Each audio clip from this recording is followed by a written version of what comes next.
السلام عليكم، ازيكم؟ عاملين ايه؟ النهارده هنعمل اكله مصريه جدا وهي اللوبيا.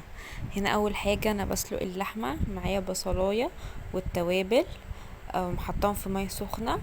وهنا بنزل باللحمه. الميه لازم تبقى سخنه، وبوطي عليها على نار هاديه جدا عشان اللحمه تستوي.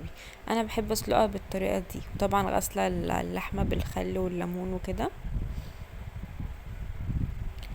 دي انا بنزل باللحمه كلها. التوابل هكتبها لكم، بتديها طعم وريحة تحفة، يعني قلبت ريحة البيت. وهنا معايا اللوبيا، سلقتها كده في مية، وهنا حطيت بصلاية، وكان نزلت ب3 معالق صلصة. الصلصة دي انا مصلصاها برضو، لو عايزين الطريقة بيقولولي. هنا بعد ما البصلاية اتحمرت نزلت بالصلصة.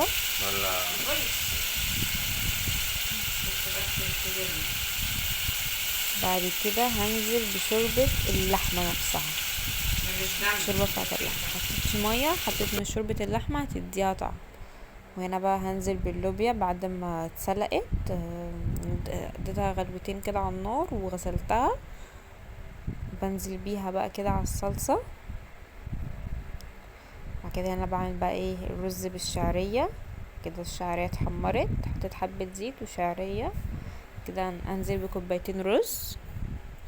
طبعا الكميات دي على حسب الانفار يعني اللي هتاكل وكده. دي طبعا احلى اكلة، اللوبيا فيها كمية بروتينات فظيعة. هنا برضو على الرز بنزل بشوربة اللحمة برضو، يعني لازم نستفاد بالشوربة بتاعة اللحمة. هي اصلا فيها كمية غذا وهي هتدي يعني للاكل طعم. تمام كده، بدخل الشعرية في الرز كده، بقلبهم في بعض كده، بوطي عليه برضو على نار هادية، وحطيته تحت الشياطة. هنا بقى هنعمل الشوربة، شوربة لسان عصفور كده. طبعا بوتاجاز متبهدل من اللحمة وكده.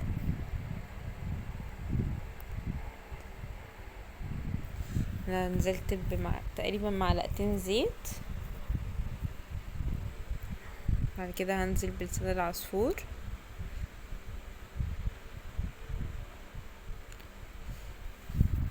هنزل بيه كده. اللوبيا ممكن تتاكل جنب فراخ برضو، عادي، مش شرط لحمة. ممكن تتاكل كده عادي، ان هي اللوبيا اصلا فيها كمية البروتينات اللي الجسم محتاجها، فمش محتاجة حاجة جنبيها. اللي في شوربة اللحمة ده مش دم، انا حاطة بابريكا، هكتب لكم التوابل في الديسكريبشن بوكس. هنا بنزل برضو بشوربة اللحمة على لسان العصفور، ومش بسيبها، انا بقفل عليها وهي بتستوي مع نفسها، يعني بغطيها بالغطا وهي بتستوي مع نفسها. بس كده.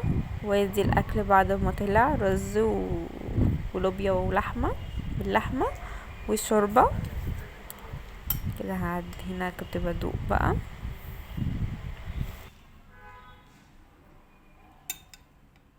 متنسوش لو عجبكم الفيديو تعملوا لايك وشير وسبسكرايب للقناه. باي باي.